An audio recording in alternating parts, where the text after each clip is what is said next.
ആദ്യമായിട്ട് വോട്ട് ചെയ്യുന്ന ഒരാളാണോ നിങ്ങൾ? അതല്ല, നേരത്തെ വോട്ട് ചെയ്തിട്ടുണ്ടെങ്കിലും എങ്ങനെയാണ് വോട്ട് ചെയ്യേണ്ടത് എന്ന് സംശയമുണ്ടോ? നമ്മുടെ കയ്യിൽ BL ഉറപ്പായിട്ട് ഒരു സ്ലിപ്പ് തന്നിട്ടുണ്ടാകും. ഈ സ്ലിപ്പ് കൂടാതെ ID പ്രൂഫുമായിട്ട് വേണം നമ്മൾ ബൂത്തിലേക്ക് പോകാൻ. ഇലക്ഷൻ കമ്മീഷൻ അംഗീകരിച്ചിട്ടുള്ള ഏത് ID പ്രൂഫ് വേണമെങ്കിലും നിങ്ങൾക്ക് വോട്ടിംഗ് ബൂത്തിലേക്ക് കൊണ്ടുപോകാം. അതായത് നമ്മുടെ ആധാറോ പാസ്പോർട്ടോ ഡ്രൈവിംഗ് ലൈസൻസോ അങ്ങനെ ഏത് ID പ്രൂഫ് വേണമെങ്കിലും നിങ്ങൾക്ക് ഉപയോഗിക്കാം. പോളിംഗ് ബൂത്തിലെ ഇലക്ട്രോണിക് വോട്ടിംഗ് മെഷീനിൽ നമ്മുടെ സ്ഥാനാർത്ഥികളുടെ പേര്, ചിഹ്നം, അവരുടെ ഒരു പാസ്പോർട്ട് സൈസ് ഫോട്ടോ, ഇത്രയും ഭാഗങ്ങൾ ഉണ്ടാകും. അതിന് ലെഫ്റ്റ് സൈഡിലായിട്ട് ഒരു ബ്ലൂ ബട്ടൺ കാണാം. നമ്മൾ ആർക്കാണോ വോട്ട് ചെയ്യുന്നത് അവരുടെ സൈഡിലുള്ള ആ ബ്ലൂ ബട്ടണിൽ ജസ്റ്റ് ഒന്ന് പ്രസ് ചെയ്യുക. അപ്പോൾ ഒരു റെഡ് ബൾബ് ജസ്റ്റ് ഒന്ന് ബ്ലിങ്ക് ചെയ്യും.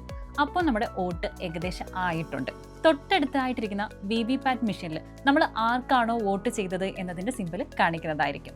ഏകദേശം നമ്മുടെ വോട്ടിംഗ് കഴിഞ്ഞിട്ടുണ്ട്. ഈ വർഷത്തെ ഇലക്ഷൻ്റെ ഏറ്റവും വലിയ പ്രത്യേകത 4 ലക്ഷത്തോളം ജെൻസികളാണ് പോളിംഗ് ബൂത്തിലേക്ക് എത്തുന്നത്. കൂടാതെ കർശനമായിട്ട് മൊബൈൽ ഫോൺ ബാൻ ചെയ്തിട്ടുണ്ട്. ഇതെല്ലാം നിങ്ങളുടെ ഓർമ്മയിലിരിക്കട്ടെ. വോട്ട് ഓരോ പൗരൻ്റെയും അവകാശമാണ്.